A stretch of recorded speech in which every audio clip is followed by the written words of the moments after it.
All right, while we wait Abhishek for Abhishek, anybody new on the call? Salvador? Okay, so we have this long-standing tradition where everybody goes around and any new members introduce themselves. Would you like to go first, Salvador?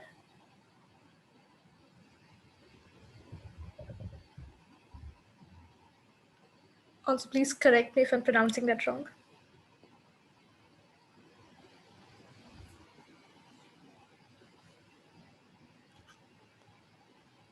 Okay, I don't think he can hear us. Kishore Kumar, would you like to introduce yourself?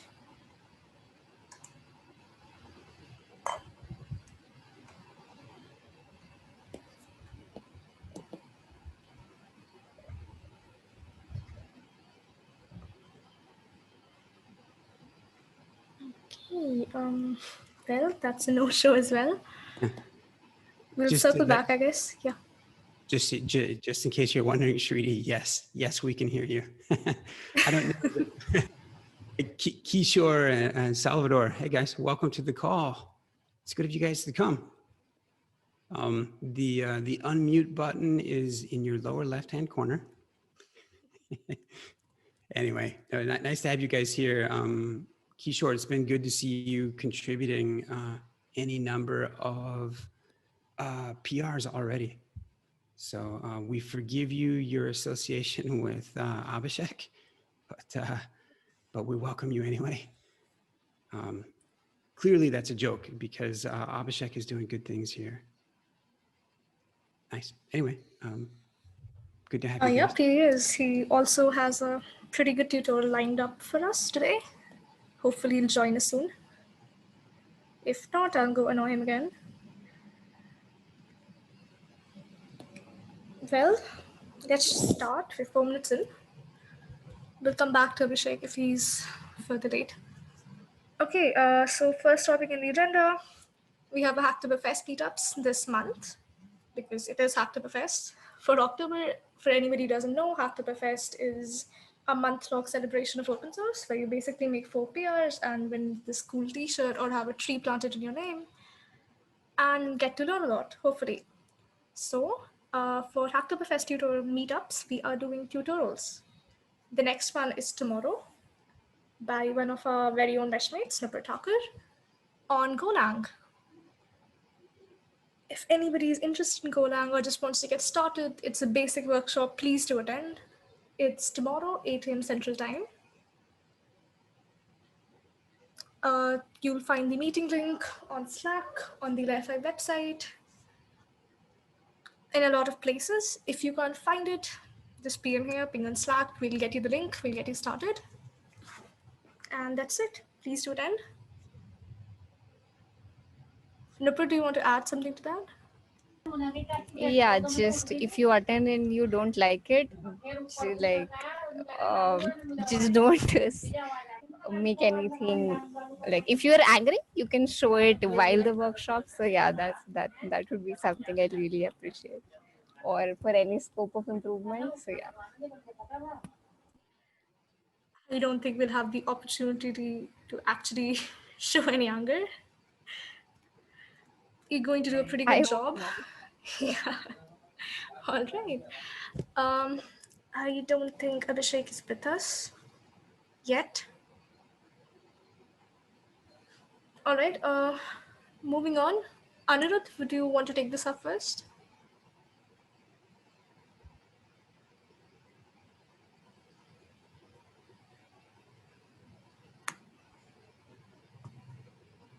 Where did you say? Yeah, so regarding like this issue is less about Meshery City and more about the architecture and stuff. So I don't think it's good for this meeting. We should proceed with the next topics for today's.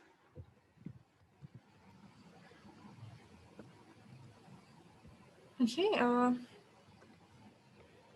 right. Well, then moving on. Kishore, is your mic working now?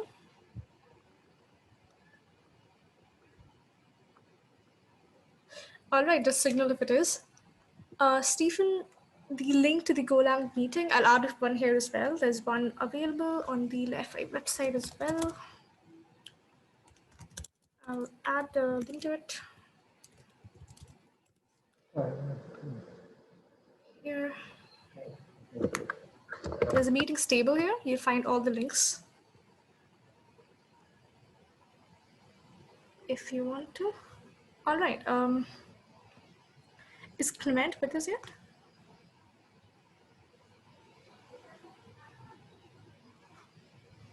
Nope.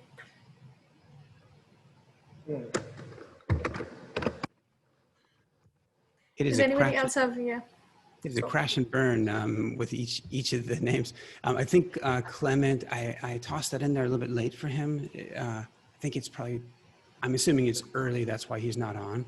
Clement did put forth a design recently on letting people switch between Meshery Release Channels, the stable release channel and the edge release channel, and how that would look like in Meshery CTL, like letting people switch between the channels using the command line.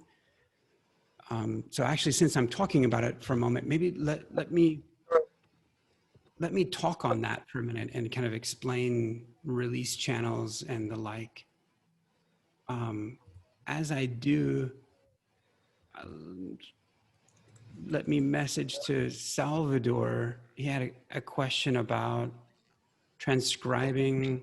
Is there a transcription feature in Zoom to go, no doubt, from horrible English to, I'm assuming probably to Spanish. After the call, there will be an English transcription available, but I don't know that Zoom has transcription services to other languages. So hey, let's talk about the topic of release channels for a minute. They will in the future. But but they don't now. Oh, okay, interesting. So release channels are, are a way of helping facilitate users getting stable software into their, or facilitate us getting stable software into their hands. So if you're using Meshery today, if you've downloaded and are running Meshery, one thing you can do to begin to familiarize with the fact that there are kind of two release channels is you can go to your file. Here, I'll do this and share as we go, which means I should probably bring up a terminal. So if you can see my terminal, you can see I was doing some work yesterday on Nginx's service mesh. So by the way, sneak peek and kind of a good topic for the community call on Friday. We'll talk about Nginx's service mesh a bit. All right, if you're a Meshery user, then and if you go onto the system that you've run Meshery on, you will find that in your users folder, there's a hidden folder. In your home folder, there's a hidden folder for Meshery. So if you, by the way, if you check out your home folder and you look at all the hidden folders in there, you'll likely find a lot of hidden folders. The hidden folders are denoted with a period in front of them, a dot. And Meshery, like many other applications, are kind of following the convention of stuffing a little bit of application configuration into that hidden folder. And so if we go into the Meshery folder, we take a look around, we'll find a couple of things. One, we'll find a local database that's used as a cache. We'll talk about we'll talk about that some other time. But the other thing that you'll find is you'll most notably find meshri.yaml, or at least you should. If you take a gander at this, well, you'll find that it's a super thinly veiled Docker Compose file. It is a Docker Compose file. That's what meshri.yaml is, at least for now. And so when you look through the file and get familiar, you'll hopefully readily understand part of what probably Anirudh and and the rest of us might talk about with respect to Meshery's architecture and how Meshery has a server, it has a UI, it has a command line client, it has adapters, 8 different adapters today. Tomorrow, or in the future, there will be a Meshery Kubernetes operator. It's called Meshery Operator. There's a repository out there that you can go check out if you like. There are some of you that are not on the call right now that have been working on Mesh Sync, which is a custom Kubernetes controller. So if you didn't know, there's a lot going on just on Meshery, and we'll get all of you introduced fully to the whole thing. It's all out there and it's available to read, but we're working on the docs to improve them.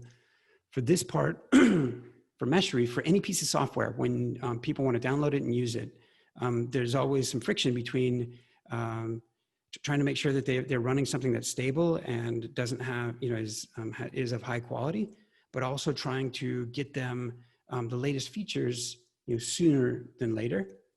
And so for Meshery, the path that it's following is in establishing a release channel.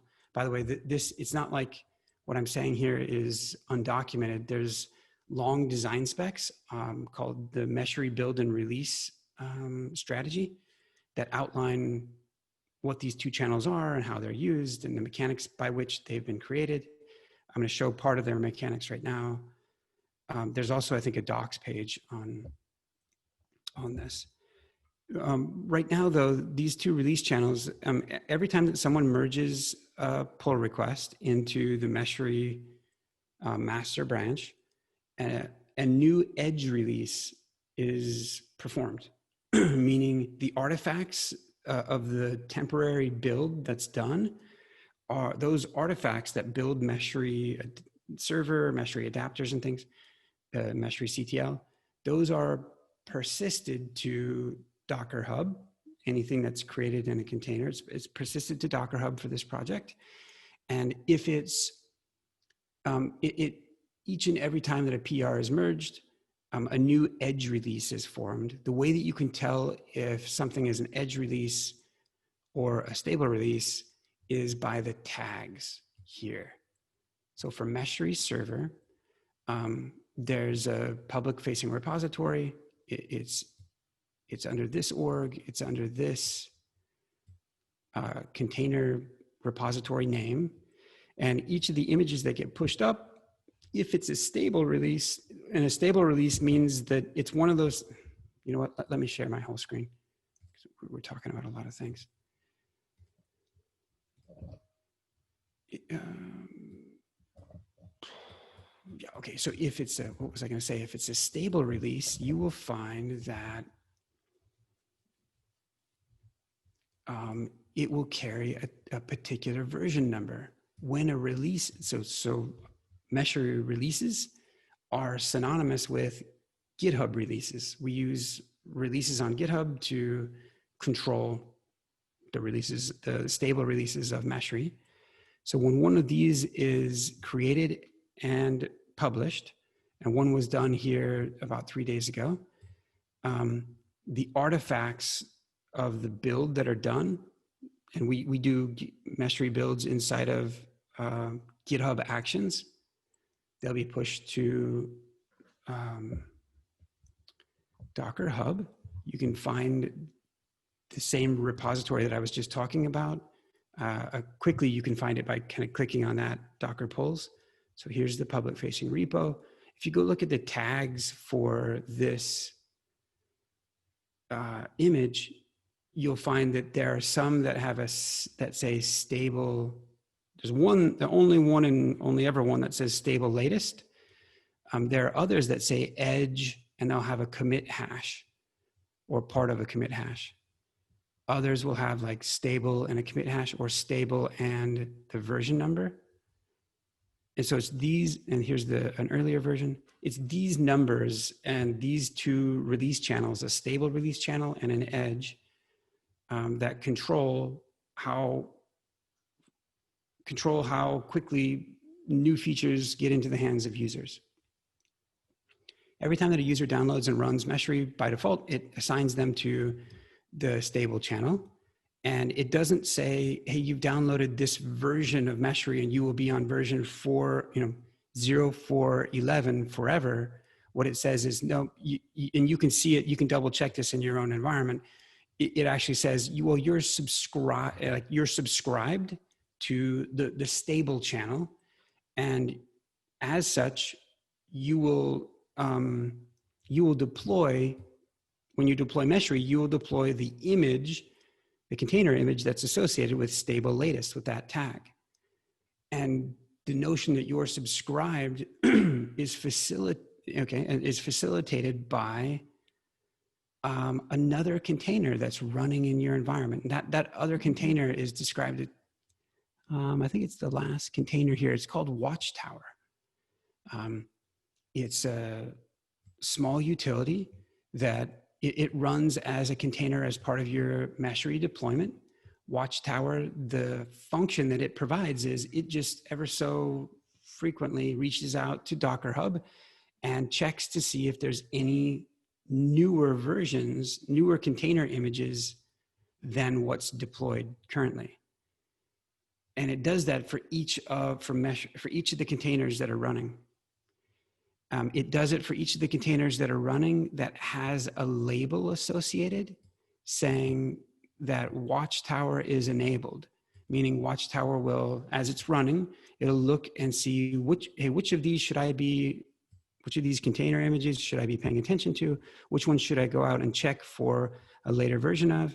And when I find a later version, it will automatically download that later container image and reload that image. So people, when we make a stable release, those that are running Meshery under this default configuration, they'll be auto updated. So merging a PR can be, we want to make sure we've got our tests right and the right infrastructure there, because that gets into the hands of people fairly quickly.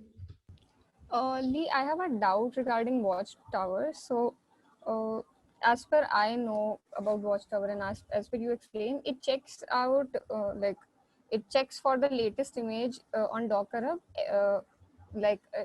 after a specific time period, like whatever we set in the command or whatever it does. So, can we control it to the time when a new a new image is present, then only it pulls, because it pulls continuously, if it checks continuously. So yeah, this is great. And actually, that's a great question, Nupur. And the answer is that yes, this is something that users can control, but which is a good answer. Where we would like for that answer to be better is to make it convenient for users to control by way of Meshery CTL, to let them do something like Meshery CTL, system config, update frequency. This flag right here is something that I'm making up. Like we don't support this, but we update frequency, expressed in minutes or something. So they would want it every hour. We don't have that as a convenience operator, I guess is how I would refer to it. But there's a series of those things that we do want to provide. okay, so actually what I am trying to say is that I understand that we are providing it, that after how many minutes or how many seconds we want to update it, we are providing that functionality here. But if as of now we have it auto updating, right? Oh yeah. So can it be, so Watchtower is continuously checking on whatever default is, I guess 30 seconds. So after 30 seconds, it's keep on checking on, Docker Hub, that if a new image is created, and it continuously does that. So I personally think that it's not that of efficient, but I was also not able to find, is anybody using Watchtower have done it before, that every time when there is a new image created, pulls the image or creates a container only then? Like, Yeah, is right. there a way to control watchtower that ways? Yes. There's a bunch of things that are yes, you should design this, I guess, is the in a good way. And what I mean by that, and I'll feed you some thoughts. So one is that within Meshery CTL, there's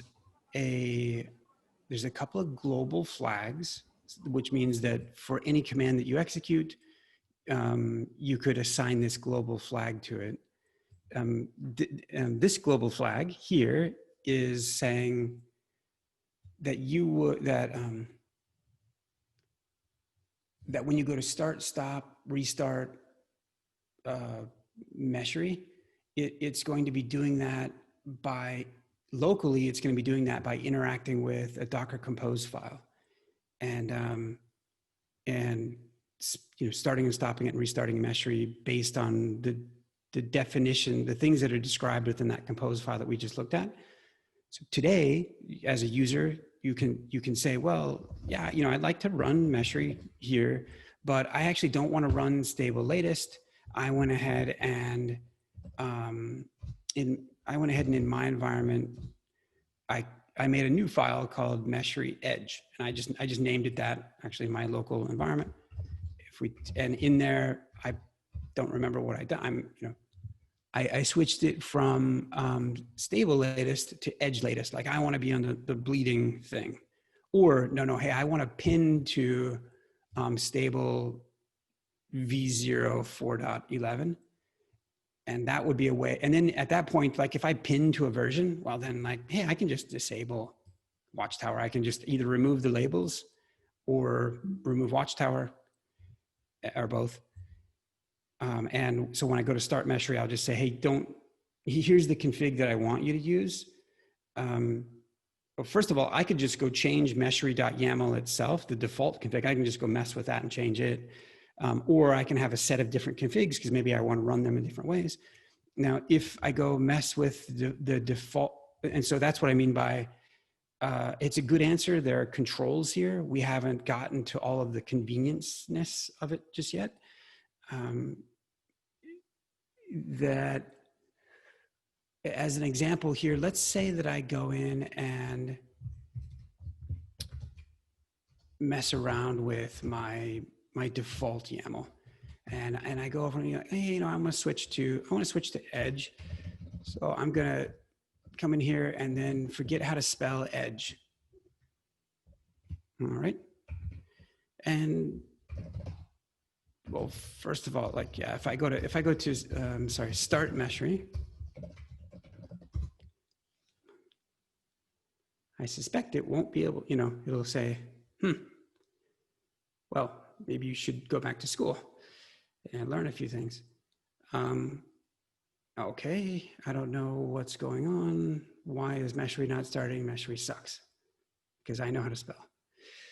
If I can't figure out what I did with how my config got screwed up, one of the things that we've been able to provide so far is a flag on most of the system commands, because the system commands, that the set of commands under system, that's really about controlling Meshery, not about controlling service meshes and other things that Meshery does.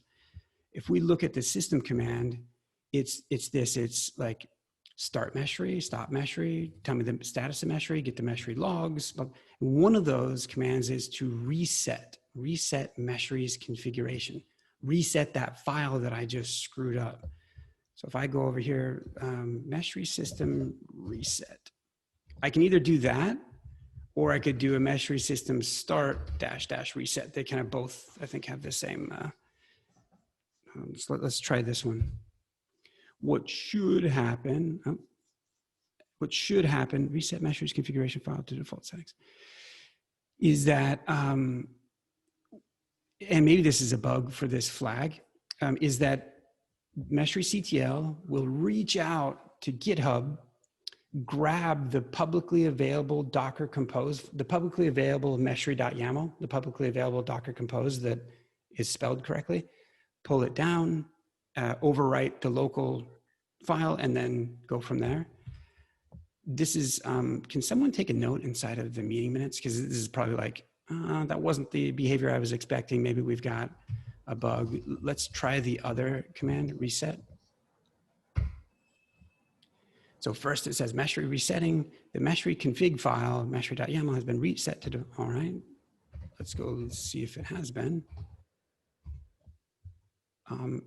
My misspelling is gone.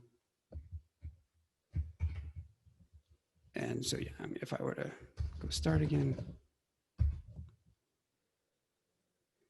Anyway, a little bit of a, you know, there's more questions. As you think on this problem space, there's like, well, there's like a lot of stuff that comes up. So one of the things that Clement, who lives in the Pacific coast, and so it's like 7:30 a.m. for him, so he's given a pass for not coming, is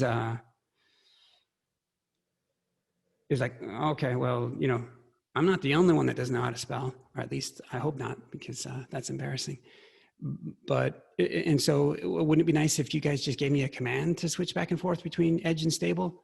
And that's what he's looking at is, I think he's got a small, I haven't seen it just yet. We've spoken on it. He has a small proposal to do Meshery CTL system config. And I believe the proposed thing would be that you would say, you'd identify one of two things, either dash channel stable or edge. And Meshery CTL will just do a simple YAML manipulation. It goes in and does a find replace on stable versus edge. And that's helpful. That's a little more convenient. Eventually, and by the way, if you're running Meshery edge, which maybe let me try to do right now, you'll see in the UI, we're beginning to expose the ability to switch between release channels in the UI, or we're getting closer.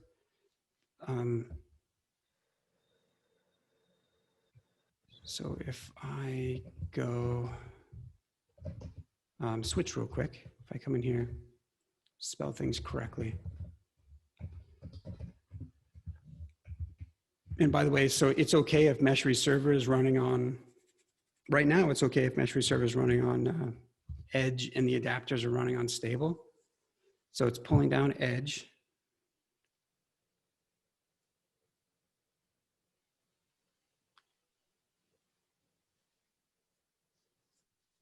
And after it recreates itself, it'll then pull up probably the login screen. Hopefully we've got the latest, or I shouldn't say hopefully we've got the latest, like this should be edge, and what should, yep, this is the first time I'm seeing it, is this. There's a new, and which means this is probably the first time any one of you are seeing it, but there's a dysfunctional set of controls to switch back and forth. So not only would it be convenient to be able to, you know, switch back and forth between channels on CLI, but also in the UI, if you sit back and think about this long enough, you will come, yeah, there's, you know, when you're manipulating systems and provisioning them and updating them and things, sometimes you bump into a little bit of a cart before the horse or chicken before the egg problem of, well, hey, if I'm actively running the thing that I'm switching the channels of, and how do I reboot myself? And what if I'm, right now I'm running Meshery locally, so I can manipulate my own YAML config on my local file system. If I'm running Meshery in Kubernetes, and how does this work? It works a little bit differently. And so a lot of interesting surmountable challenges to go take on.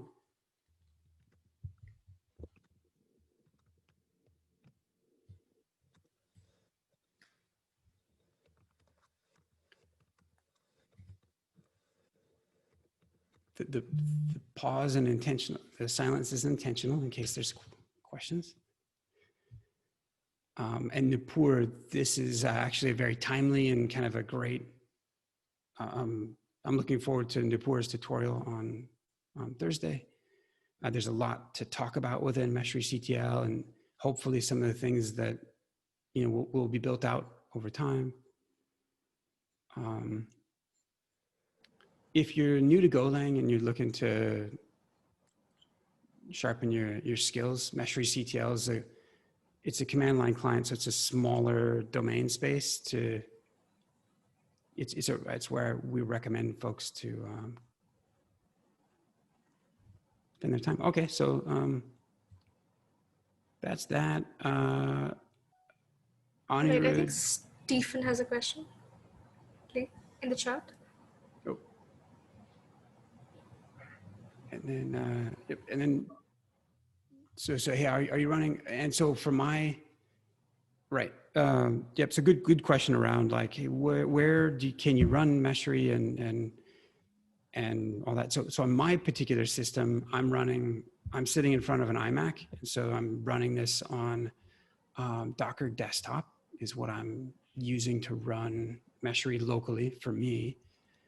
There's been quite a bit of effort put into making Meshery compatible with Linux? yeah, Meshery Docker desktop does spin up its own VM running on the XIV hypervisor on OS X. So yeah, so Docker desktop will spin up a Linux VM to run Docker engine. Part of Docker desktop is also the ability to easily spin up Kubernetes. So both Docker and Kubernetes are running in a VM that Docker desktop controls. And so that's pretty convenient, pretty nice. Docker desktop's available for Windows and Mac.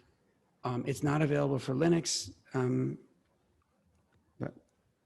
but that doesn't. But on Linux, you would just install the Docker runtime, and then you would install Kubernetes. For the most part, where Meshery is supported running, while Meshery is supported running in these environments that are listed here, it kind of boils down to sort of two environments. And that is, you're either looking to run Meshery as a, on a system that's running Docker. So it's kind of like you either have a Docker environment and want to deploy Meshery as a Docker Compose app, or you have some form of a Kubernetes environment and you want to run Meshery as a Kubernetes app. In both cases, it's the exact same Meshery bits. It's the exact same Meshery Docker images. It's just sort of whether you're running it as a Compose app or a Kubernetes app, and then the underlying operating systems kind of don't matter to Meshery because it's Meshery as an application is running in containers.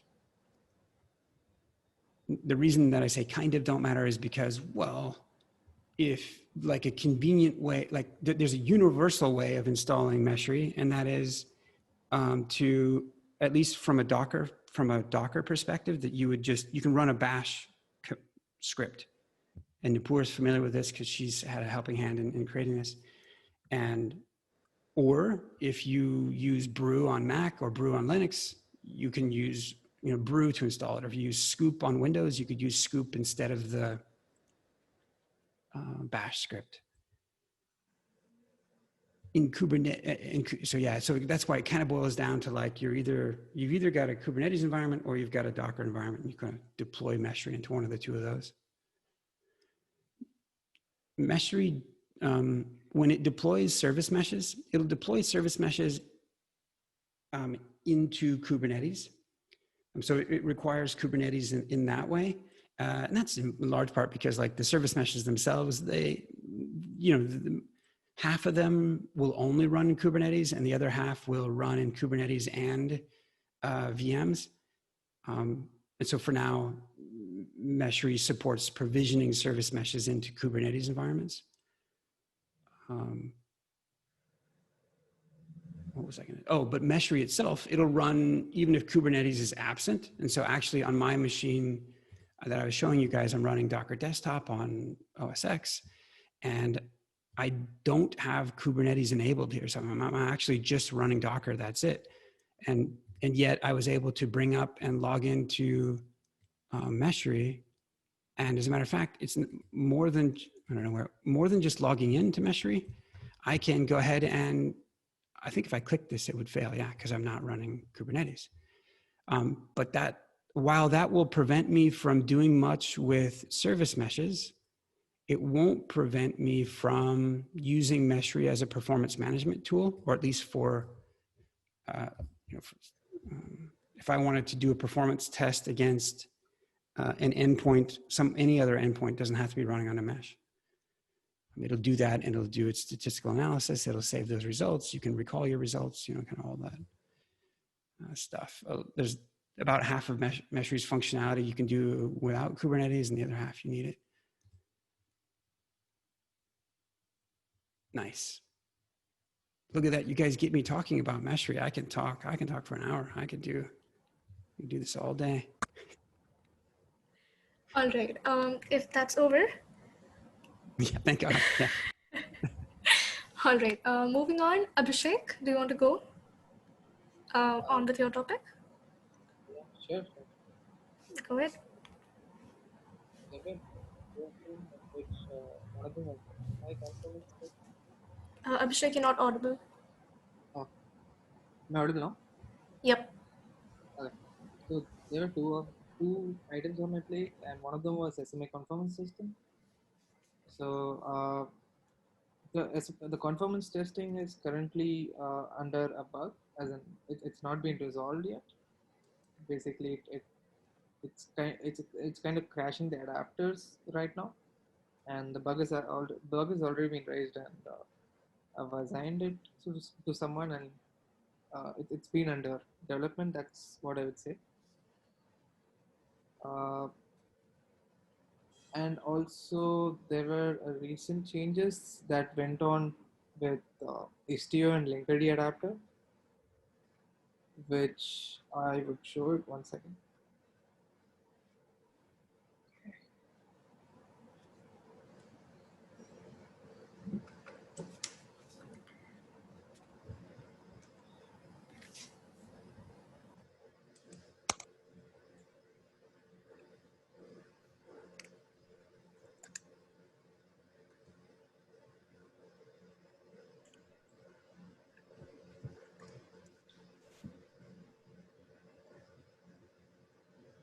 Is my screen visible?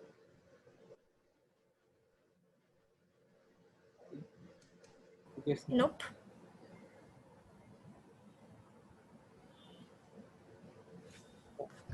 Is it visible now? Yep. Yep. It's visible. So the recent changes that came in for the adapters, first for Istio, is that we've added the recent version support for installation. So it's just 1.7.3 which gets installed, which is the latest one that got released, I don't know, a couple of weeks ago. Apart from that, there are a couple of sample applications that those were not functional, and uh, I've managed to bring one of them up for the latest version, which is which is the HTTP win.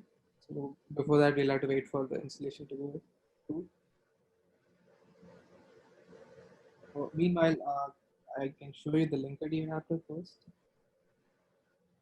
The Linkerd adapter has also been a couple of bugs have been fixed around this, and yeah, so this is also working as expected right now. It's functional,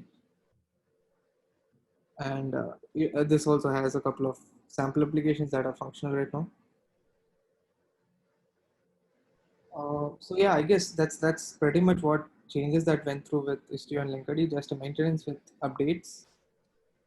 Okay.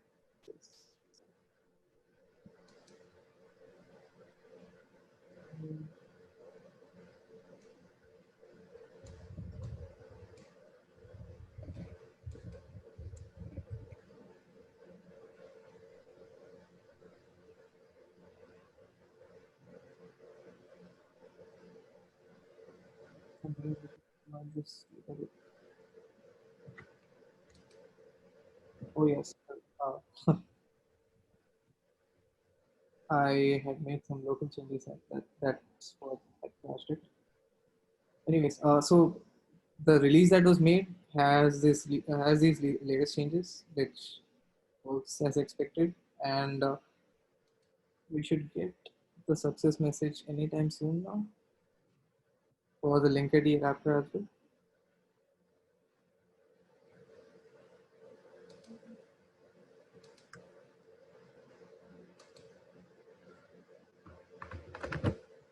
So for you, let's do it again.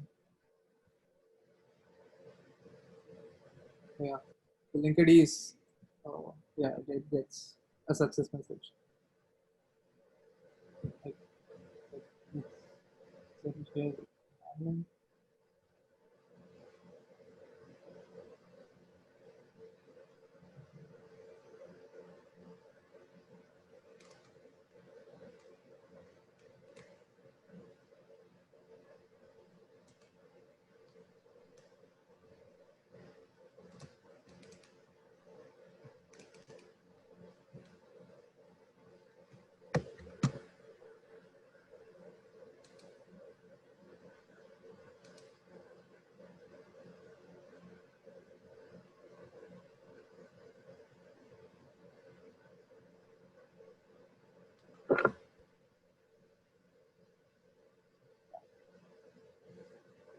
Uh, so,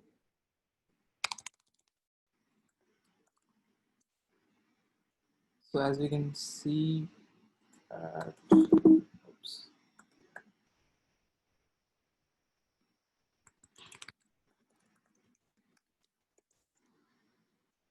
Yeah, so we had mentioned default namespace while installing a linked wrapper. So it's inside default namespace. Yeah, so we can see the control plane is up and running along with the latest telemetry containers. For Istio, oh yeah, we got a success message for Istio as well, which would have been installed in Istio system. Uh, yeah, we have those control plane app as well. So yeah, so these are pretty much the changes that went through with Linkerd and Istio adapter.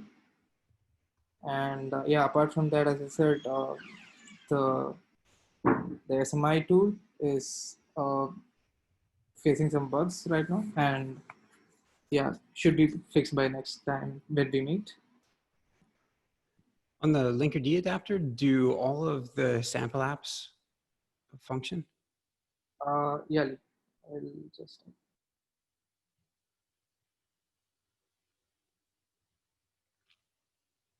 one second. And Nipur, questions for you in chat or suggestions for you?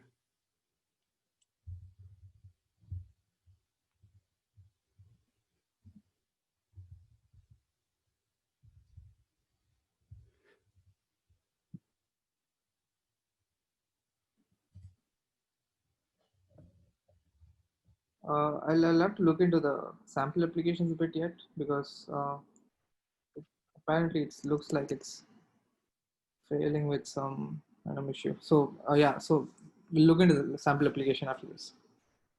Okay. Is that the case for all the sample apps? Yeah, all of them. So it's a common error that's been coming. Okay, which might be an environment thing then, potentially. Yeah, so something similar. It could be that running, so right now in that cluster you have Istio and Linkerd both running? Yeah, I've got both of them running. Okay, different namespaces, Mhm. or are they both looking at the default namespace for?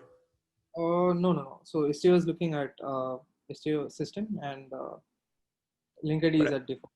for But auto injection though, I mean, yeah, I wonder, like I wonder if, I don't know if you remember this off the top of your head, but if you could take a look at the labels on the default namespace. it's not automatically injected, as in by default it's not injected. For Linkerd or Istio, because they're both by default auto injecting? For Istio, it's not auto injected. Yeah, the deployment that did was that a change as part of the this latest update? That's a part of the latest update. Oh, okay, I see. Yeah. Abhishek, did you also notice the OSM adapter? Like whenever you try to invoke the SMI test, it breaks down. Yeah. So that's what the bug is. Hmm. So it's already been Like, it didn't exist before. Like I used to run SMI test before, but that's I Yeah. guess it's a pretty recent one. It came in because either the release is not been done properly, as in I need to check the CD if the release has already been actually published an image, the Mhm. latest one. That needs to be checked. So that's mostly should be the issue. Okay. Yeah. Is Kush on call? There's a family emergency going on. Yeah. Yeah. So Uh, it's not injected by default for Istio, but check for Linkerd. It is.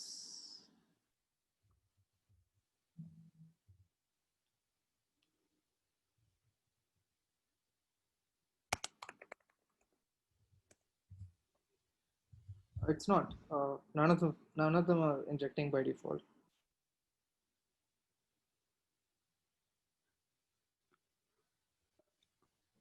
The Linkerd, okay. Well, the Linkerd one was looked like if you scroll back up, I wasn't watching all of the output, but the Linkerd one has auto inject enabled. I thought. Yeah. So it's auto injected only for the namespace it's installed inside. The default namespace that has auto injection. Okay, cool. Anyway, the reason I was mentioning this is just because if there is a conflict about which service mesh is auto injecting for a given namespace, if they're both trying to do it for the same one, then maybe that's what's causing the issue with the sample apps. Mm-hmm. Yeah, possibly. We'll need to check. Cool. Check for the. Yeah. Nice. Good. Yeah. Well, thanks for this, Abhishek. So with to re-articulate what's been accomplished, you've moved the Istio adapter from deploying Istio 1.5.1 to Istio 1.7. Both You've supports both 1.5.1 and 1.7. Oh, nice, awesome. I missed that too. That's great. Yeah. It's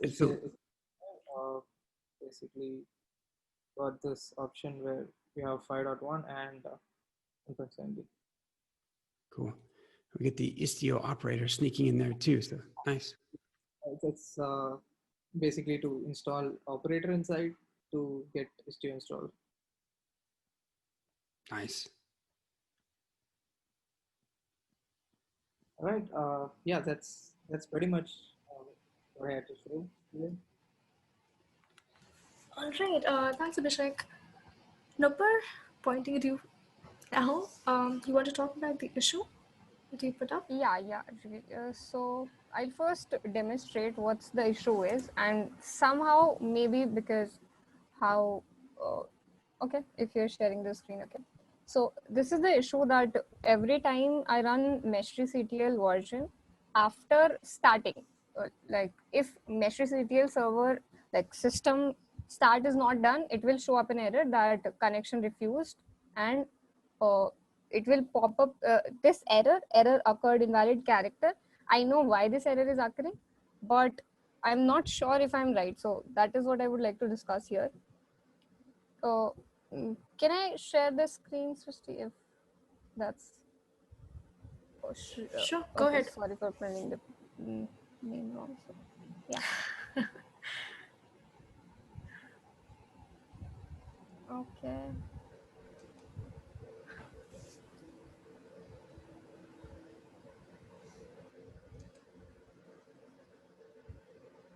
Oh, is my screen visible? Yep. Okay, cool. So what actually happens is I'll share the screen. When like Meshery system is not yet started, it will show up this error that connection refused, which is fine by me. But when I start the server and I see here, so I get this error. I know the reason. If I open this in browser as well, give me a second. What is it? API slash server slash.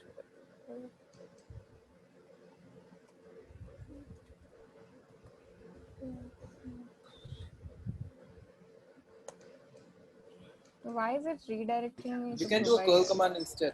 Like do a curl command Okay, from. yeah, better. Yeah, thanks. Okay. Cool. Copy. Ah.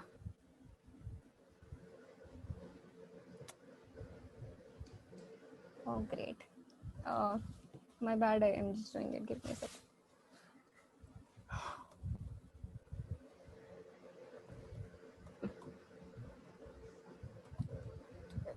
Slash API slash server slash version. So,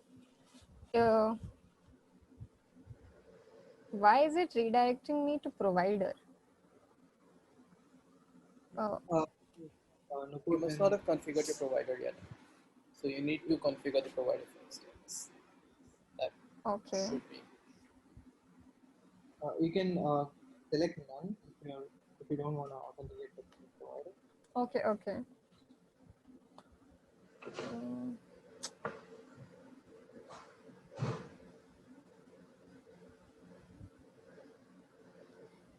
So again, how can we like get rid of this error? Because it could be because it's not able to parse this symbol. I was getting like 404 Can you error. open the version.go in Meshery CDL? Yeah, sure.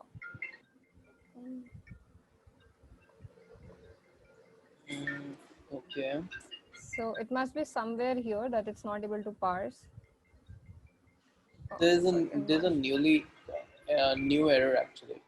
I haven't faced it yet, and I've used a lot of Meshery CDL, and this is the first time. I'll have a look. Are you on latest master?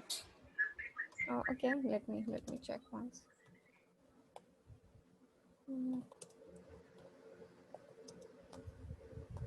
So I have a question here. So when you do Meshery CTL start, which page does it redirect to?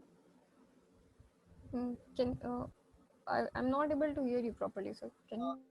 So what I was asking is that when you do system start, which page does it redirect to?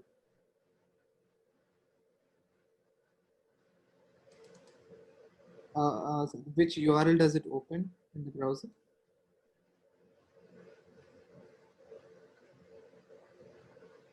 Hello, am I audible? Yeah, I can hear you. Nupur?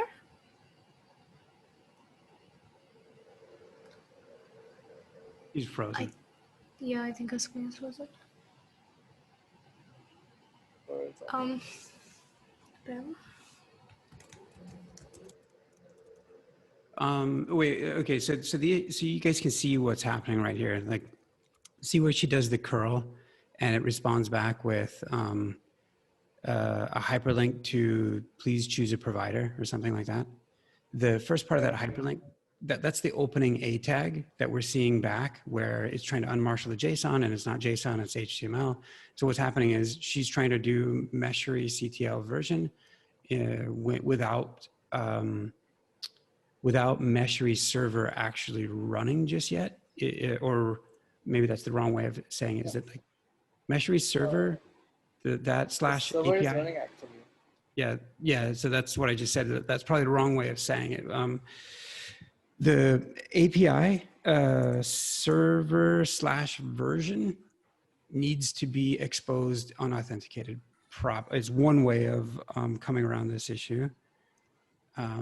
If we're going to allow people to invoke Meshery CTL version without, first having a session. But yeah. Even in an ideal case, the version API can be left unauthenticated. Abhishek, I can't wait for your new microphone to show up. What did you say? Yeah, so what I was saying is that even in an ideal case, we can the version API should be left unauthenticated. I don't know. That's something to think about. I'm not sure if that's a security concern or not. Until or unless if we are exposing any secrets on the version API, it should be okay. Oh, yeah. Yes and right. Yeah, like to talk about that for like yes and no. It's like, well, if you're a hacker, you go on, you walk into the building, wireless network or something. I don't know. Just and you've got your wireless access point has SNMP running. It's got two different community strings. One of them is protected by SNMP v3 that makes you auth to really get at much of the metrics for the interfaces that are on the WAP. But the other one does expose just the system version of the WAP. That's all that you can get. Well, it turns out that it's running such and such version, has such and such exploit. And so it's like, I don't know. I mean, we're not in that situation. This isn't, we're early in the.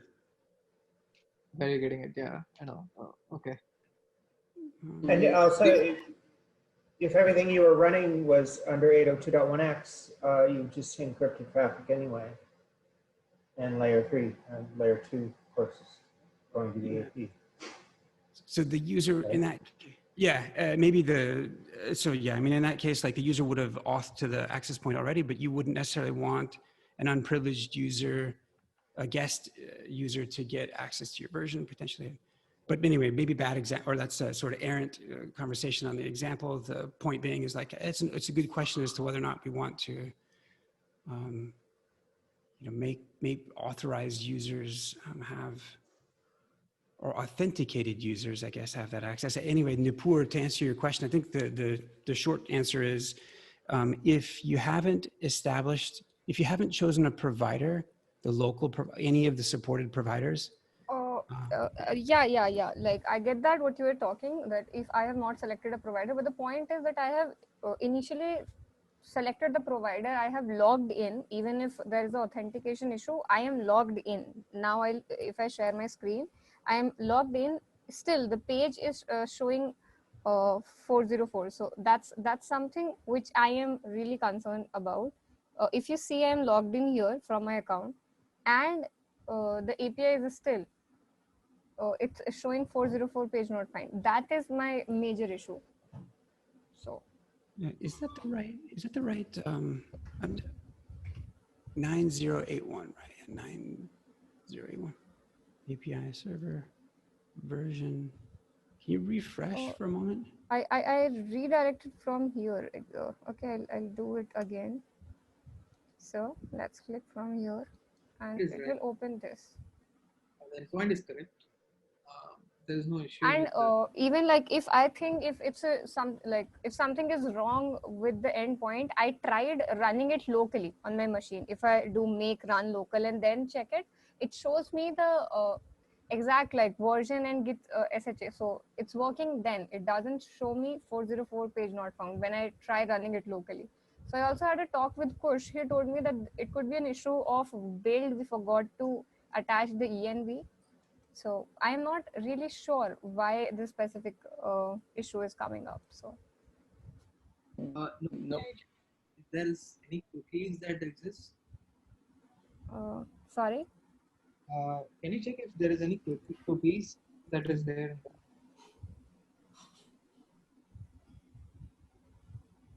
You can click on the info sign on beside your URL. Okay. And cookies. If you can open the localhost, is it empty? If you can double click on localhost, Yeah, I did. Okay. please. A Meshery provider. Okay, you do have them. Okay, this is weird. Yeah, so the issue is not with the authentication. The issue is with the API itself, and that's the issue is not. It doesn't occur with Meshery CLI. I just tested it on latest master, but the issue is with the endpoint. So API mesh version is broken. This one. Yeah, so that API is broken. But Meshery CLI works fine. So if you want to test it out, could you do? Could you make the latest, like you're on the latest master, right? Could you go to Meshery CTL folder and run make? If I do it, it shows me the right version. It doesn't cause any issue if I do it locally. Yeah. So the issue here might be with the build that you've got with you. It might be a package, a faulty one, which is packaged. Okay. So Okay, that's another thing. Yeah, Lee, this is another thing you have to look into CD, that proper tests should have been, done before being pushed for CD. That makes sense. I think we do have a bug in the 0410 Meshery CTL release. Like, You want me to look into API server version, this endpoint? please. Okay, so I'll get it done by tonight, hopefully. Yep. Or yeah, to make sure that we qualify what the issue is. Yep. As part of that, it would be good to it'd be good to circle back next week to follow up on like, hey, when is it that tokens are required? Are tokens universally required for all endpoints of Meshery server? Some of that stuff. And I think that that's universally true. All endpoints of Meshery server require authentication. It doesn't require. For the /system/server, you're seeing that it doesn't? The API server version, it doesn't require authentication, and like I'm looking at the code, and it doesn't require authentication at all. Okay. And that would have been simply like put in a running server address and do /API/server/version, and it would still work. Gotcha. Yep. So actually, us putting that somewhere, making that statement, so probably that's a good thing for docs actually, to clarify what things are protected and which ones aren't, so that it's an easy reference to make. I think that would be great. Like,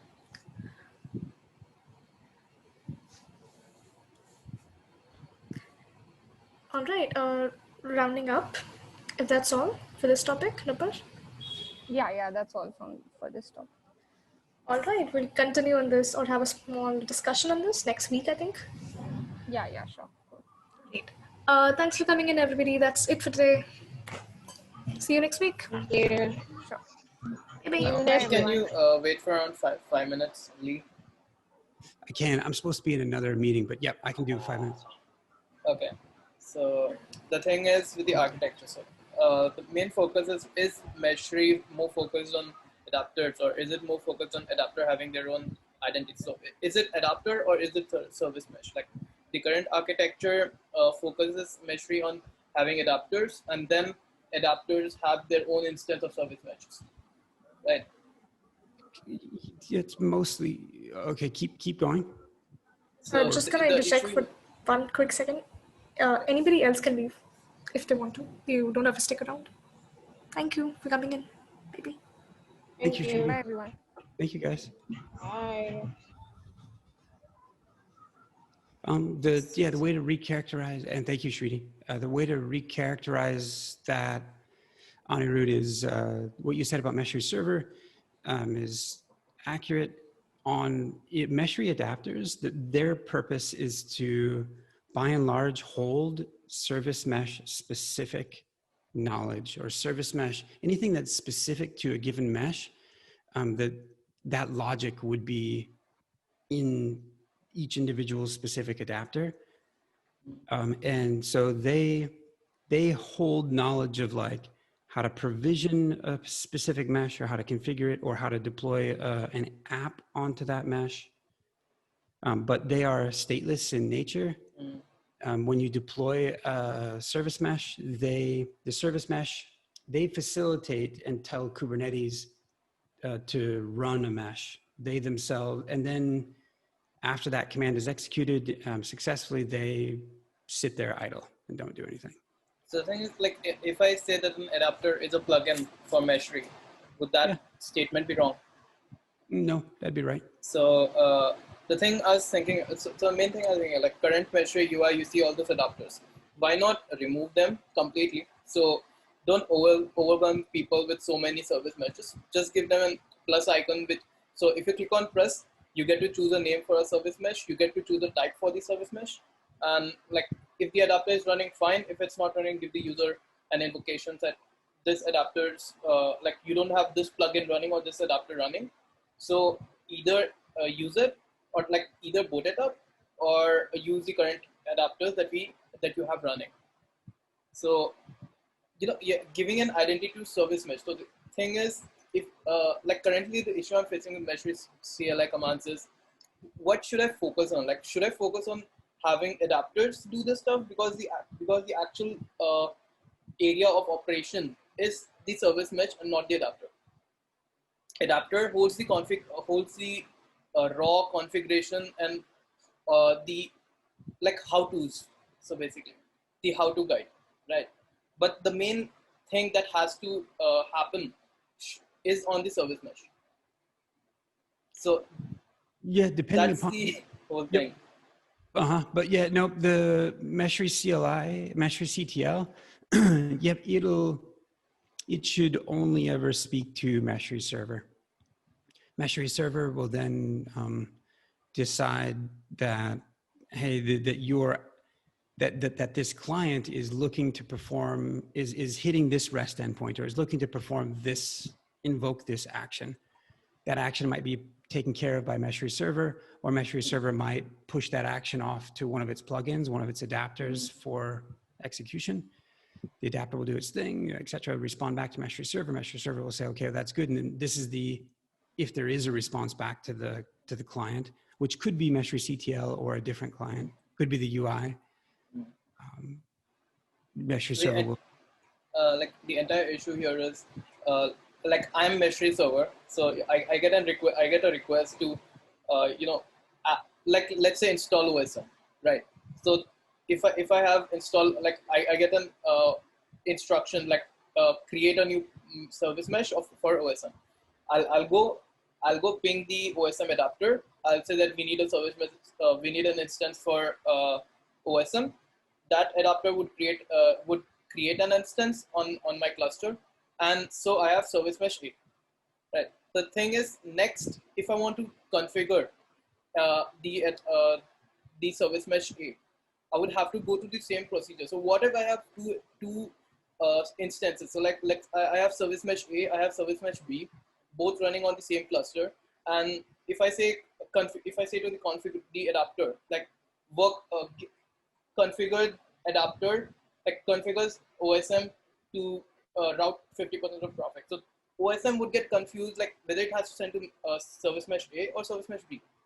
Yeah, you're right. You have to include a flag. And this is why, like, you and I haven't sat down to look at the design of the mesh commands. And it doesn't have to be me per se, but this is why in the past you're like, hey, I'm ready to review. And I'm like, fuck, I haven't had the time. I haven't done yep, it has to, you're right. It has to have a flag for it, or rather you want to design it so that it has as few flags as possible. And there's some cheats to potentially get there, but in concept, the command needs to have context for exactly what you said. Well, it's probably context. It's not just, it's more complex than what you said, which is unfortunate, but it's, hey, it's what adapter, it's what mesh, maybe it's what namespace, sort of these details within there. Okay, that's what I'm targeting. But even before that, it's what Kubernetes cluster. Oh shit. Before that, it's what Meshery server instance. Because guess what? You got a copy of Meshery CTL. You might have multiple Mesheries out there. Oh crap. So yeah, it's a good, it's a surmountable set of problems. It is something that you want to give a holistic focus on as the command structure is defined, because once you deliver that structure to someone somewhere, they start writing bash scripts around it. They start teaching themselves and familiarizing themselves with a certain set of commands. And then it's not that you can't ever change it. It's just that we actually did it once very early on in Meshery, and folks came back and said, man, I missed that other command. And it's like, so do I, but this is the right structure long-term. So, I mean, the idea here is to have a name flag or an ID flag or something, like a unique identity for each service mesh instance. So if I say the adapter, the service, like let's say OSM adapter, that I need one instance of name SMA and the other instance of SMB, it should create two instances and not give me an error on the second one saying that an OSM service mesh is already done.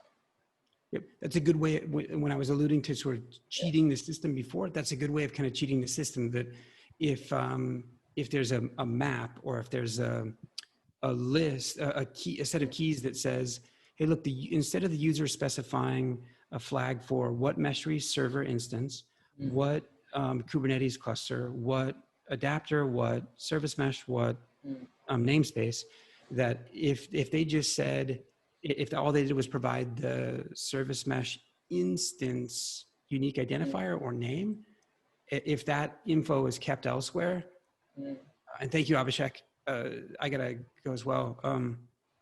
But that would be kind of a way of cheating, like to just make the commands all very short. That's the entire issue here. So when I was thinking about what flags I should have for each command, the issue is, do I need to pass in an ID? Do I need to pass in a name? And the other thing is, does the adapter actually, or does the Meshery server APIs, do they actually support these parameters that I pass in? Because I would not be able to test until and unless the adapter does those specific function through the UI. The adapters support a namespace. They don't name the service mesh instances today. It's a consideration for us to do that. It doesn't mean that we can't be successful releasing some new capabilities in Meshery CTL. We can, and those would probably persist. That even if we got to a point where we're able to cheat, quote unquote, and just let the user provide like one flag, we would still want to support the user specifying any of those other flags. So structurally, it's still. And the part here is, namespace is basically just an environment. So you could have an environment, OSM environment, you could have, let's say, Istio environment. So that's a different environment. What if you want two OSMs running on the same environment? So let's say namespace. So for that, we currently don't have an option from the adapters end. And the thing is, like my whole concept here was, is Meshery focusing on adapters or is it focusing on service mesh? Because if we are focusing on service mesh, then we should have a separate ID-based system where we would actually, we will classify the service meshes, but each service mesh has its own identity. And yeah, that's where mesh sync comes in. Yeah, you're right. Like, hey, we want to name them and track them and manage their life cycle. Mesh sync will help with that. Today, it is possible to differentiate between two different service mesh instances of OSM, for example, in the same cluster, because OSM and no service mesh supports being deployed to the same namespace. So inherently, if you're identifying a namespace, you're identifying a different service mesh instance. You're right about the dashboard. And that's why I had the dashboard in Meshery today, all of this stuff is a point in time thing. Like the entire, almost everything it's an ugly baby. The thing is like, if we didn't have an ugly baby, we wouldn't be here. Like we have to, so it's an iterative thing where, yeah, the dashboard that's there, I just had people change the name of that to system dashboard, because ultimately we don't want to show people any of that info unless something's wrong with Meshery. Then they go look at it. Otherwise, what we're showing them is stuff from Mesh Sync saying, well, you've got OSM1 and OSM2, which one do you want to look at? And then, yeah, part of what we're doing is also a point in time thing where for anyone to be really interested in Meshery, it's actually, there's a process of discovery that needs to happen, because all of you, I bet none of you on this call have connected Grafana or Prometheus to Meshery and looked at the Billboard JS charts that are pretty awesome inside there. And maybe you have, and that's fine, but most people haven't. And my point is that's because it's buried. And so if we didn't show something on the dashboard, people wouldn't know that, wow, Meshery supports more service meshes than anything else out there. So for now, that's why we're showing them this to them.